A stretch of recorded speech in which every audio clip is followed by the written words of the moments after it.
Bonjour à tous et bienvenue sur un petit épisode spécial abonné de cette chaîne YouTube.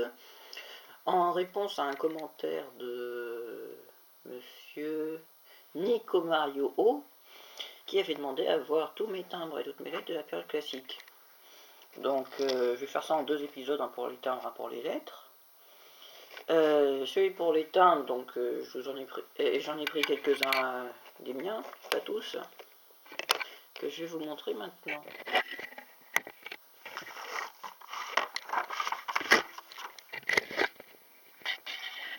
Alors voilà, ça c'est la toute première émission de France, et CRS, que je n'ai pas complète.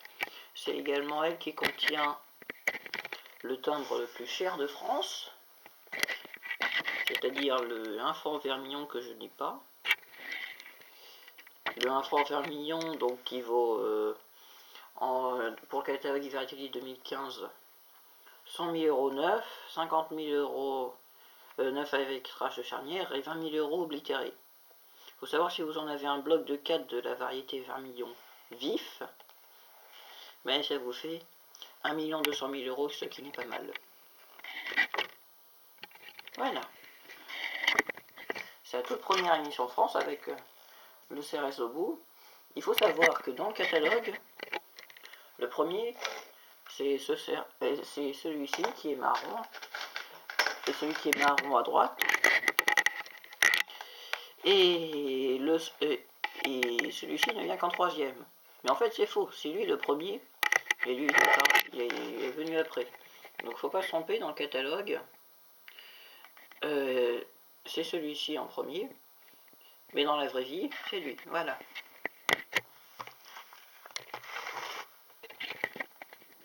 Donc après les CRS, on a eu un certain Napoléon III qui s'est... donc Louis-Napoléon Bonaparte qui est devenu président de la République, il a fait paraître des timbres donc avec son effigie, nom dentelé, avec écrit Répub franc.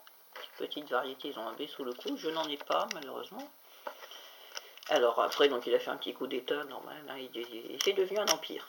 Donc maintenant, ils ont mis Empire franc comme devise. Voilà. Donc ça, c'est des timbres, c'est les tout premiers timbres du Second Empire. Voilà. N'hésitez pas à faire pause, hein, si vous voulez voir les timbres plus en détail. Donc ça, c'est tous les mêmes.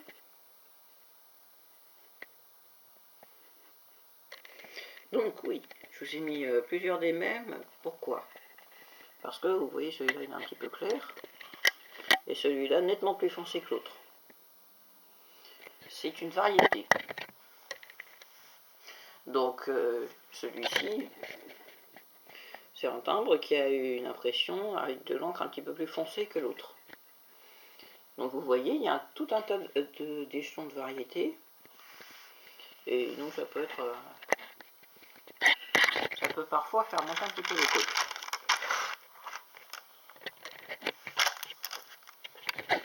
Après, donc, la seconde émission de ce Second Empire, que j'ai avec beaucoup moins d'exemplaires. Donc, on remarque également qu'il pourrait y avoir des variétés également entre les timbres. C'est le même timbre ici.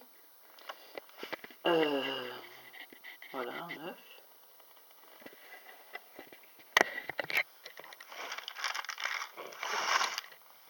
Après, donc, il y a eu cette série-ci, donc c'est le premier empire français avec ce format-là. C'est le tout premier timbre avec ce format.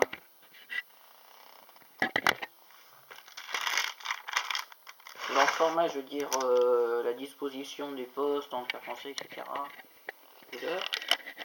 Toujours à l'effigie d'un certain Louis-Napoléon Bonaparte. Et oui, donc on remarque,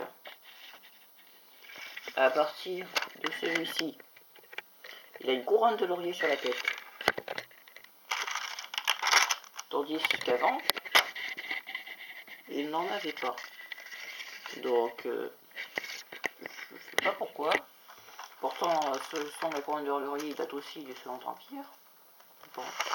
Après, la seconde émission de CRS, paru en France, lorsque Napoléon III s'est fait renverser. Il s'est fait renverser après après la guerre de 1870 contre l'Allemagne, enfin, contre les États qui sont devenus l'Allemagne juste après. Il s'est fait renverser, donc après ils ont réémis des CRS, cette fois-ci dentelés, avec la mention République française.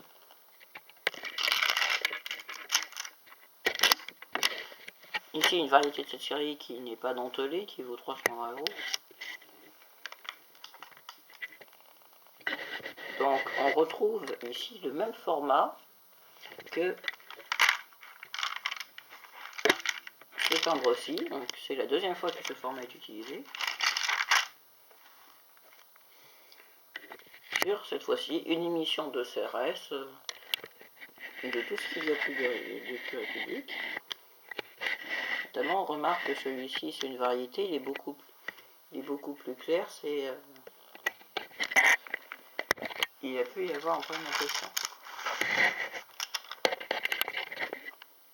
Après, donc, on en arrive au tout premier sage. Je ne vous ai pas mis mes séries complètes, hein, mais bon. Les toutes premières séries de sages à être parues, donc c'est vers la fin des années 1800.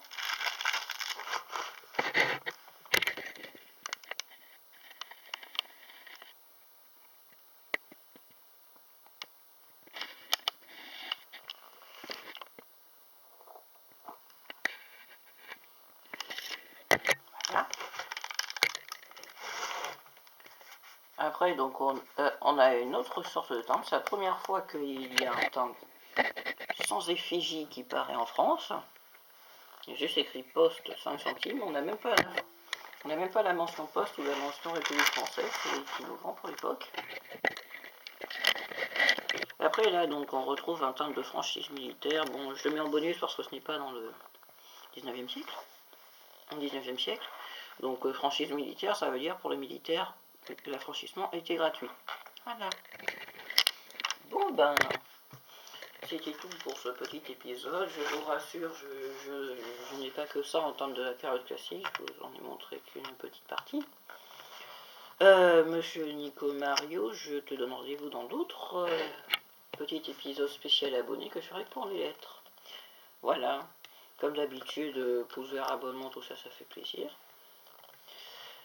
C'était Philatélie Titan pour tout savoir sur le timbre.